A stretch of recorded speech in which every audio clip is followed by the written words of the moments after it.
আমার নবীর চরিত্র ফুলের চাইতেও পবিত্র চরিত্রের অধিকারী। এটাকে বলা হয় খুলুকে আযীম। এটারে কি বলে?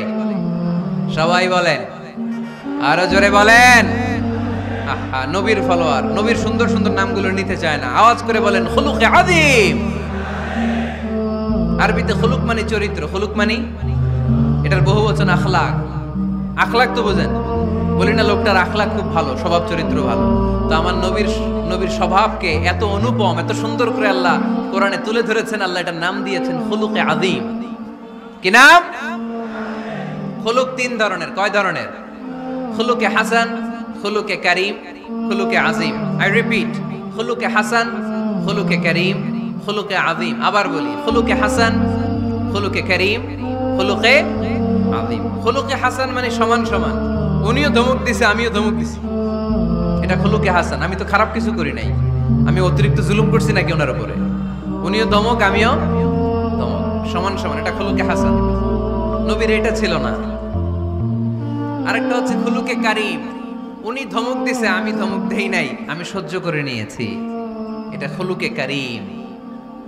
এটা খুলুকে কারীম। নবীর এটাও ছিল না, নবীর ছিল এটা খুলুকে আযীম। উনি ধমক দিছে আমিও ধমক দিছি, না এটা করেন নাই। উনি ধমক দিছে আমি সহ্য করে নিলাম, কিছু বলি নাই, এটাও করেন নাই। উনি ধমক দিছে আমি ওনার জন্য দোয়া করলাম আর ওনারে বুকে টেনে নিলাম, আমি ওনারে ভালোবাসতে শুরু করলাম, ওনারে কাছে টেনে নিলাম, ওনারে বুকে জড়িয়ে ধরলাম। সুবহানাল্লাহ পড়তে পারলেন না? এটারে কি বলে? আমার নবীরটা মনে হয় খুলুকে হাসান ছিল, খুলুকে কারীম ছিল। আমার নবীর চরিত্র কি ছিল? এজন্য আল্লাহ বললেন ওয়া ইন্নাকা লাআলা খুলুকিন আযীম। নবী হে, একটা অনুপম সুন্দর চরিত্র দিয়ে আমি আপনারে তৈরি করেছি। সুবহানাল্লাহ পড়েন। অনুপম চরিত্র, খুলুকে আযীম। খুলুকের ব্যাখ্যা শেষ, এবার ব্যাখ্যা হবে আযীমের। আযীম মানে সুমহান। বুইগরের ভাইয়েরা, আযীম মানে? আওয়াজ করে বলো, আযীম মানে? নবীর চরিত্র সুমহান চরিত্র। আযীম শব্দটা আল্লাহ কোরআনে যেন তেন জায়গায় ব্যবহার করে না,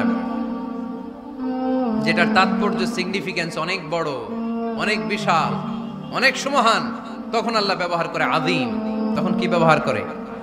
কিয়ামতের দিন আল্লাহ যে একটা ভূমিকম্প পৃথিবীটারে ধরে যে আল্লাহ একটা ঝাঁকুনি দিবেন, পাহাড়গুলো ভেঙে খান খান হবে, স্যাটেলাইট গুলো ভেঙে টুকরা টুকরা হবে, ওই ভূমিকম্পটা মনে হয় সাধারণ ভূমিকম্প। এই ভূমিকম্পের মতো ভূমিকম্প পৃথিবীবাসী কোনোদিন দেখে নাই। এজন্য ওই ভূমিকম্পের বর্ণনা দিতে যে আল্লাহ কোরআনে বললেন ইন্না জালজালাতাস সাআতি লাশাইউন আযীম। নিশ্চয়ই কিয়ামতের দিনের ভূমিকম্প এটা সাধারণ ভূমিকম্প নয়, এটা সুবিশাল ভয়ঙ্করতম ভূমিকম্প। ঠিক কি না? এই কিতাবটা তো দুনিয়ার অন্যান্য সাধারণ কিতাবের মতো একটা কিতাব, তাই না? অসাধারণ, এটার তুলনা হয় না, এটার মর্যাদা কত বলে বোঝানো যাবে না। তাই এই কিতাবটার কথা বলতে যে আল্লাহ কোরআনে বললেন এটাও আযীম কিতাব। ওয়ালাকাদ আতাইনাকা সাবআম মিনাল মাসানি ওয়াল কুরআনাল আযীম। নবী হে, আপনারে আমি নিত্য পাঠনীয় শব্দবাক্য দিয়েছি, সাথে সাথে কোরআনে আযীম দিয়েছি। এটা সাধারণ কোরআন না, এটা কোরআনে আযীম। তাহলে ভূমিকম্প এটা বড় ভূমিকম্প, তাই এটা ভূমিকম্প আযীম। এটা সুমহান কোরআন, তাই এটা আযীম। আমার আল্লাহর সত্তা এটা কি সাধারণ না সুবিশাল? এজন্য আল্লাহ নিজের পরিচয় দিতে যেও ব্যবহার করেছেন আযীম। কি ব্যবহার করেছেন? আয়াতুল কুরসি মুখস্থ আছে না সবার? আছে, আছে। সব শেষে আল্লাহ বললেন ওয়ালা ইয়াউদুহু হিফযুহুমা ওয়া হুয়াল আলিয়্যুল। সবাই বলেন ওয়া হুয়াল আলিয়্যুল। তাহলে আল্লাহ নিজের পরিচয় দিতে যেও বলেছেন আযীম। তাহলে ভূমিকম্পটা বড়, এটা আযীম। কোরআন যেন যেন কিতাব নয়, এটা আযীম। আমার আল্লাহ সাধারণ কোন সত্তা নয়, এটা আযীম। আমার নবীর চরিত্র সাধারণ চরিত্র নয়, এটাও আযীম। চিল্লায় বলো ঠিক কি না? এজন্য আল্লাহ বলেছেন ওয়া ইন্নাকা লাআলা খুলুকিন আযীম। নবী হে, আপনার চরিত্রের কোনো তুলনা হয় না। এত সুন্দর, এত অনুপম চরিত্র আপনার চরিত্র, এক মাথা থেকে পা পর্যন্ত এক ফোঁটা কালো দাগ ফেলানোর তো কোনো সুযোগ আপনার চরিত্রের ভেতরে নাই। চিল্লায় পড়েন আল্লাহু আকবার। এজন্য কোরআন আমাদেরকে জানিয়েছে ওয়া ইন্নাকা লাআলা খুলুকিন আযীম। নবী হে, আমি আপনাকে সুমহান চরিত্র দান করেছি। সুবহানাল্লাহ।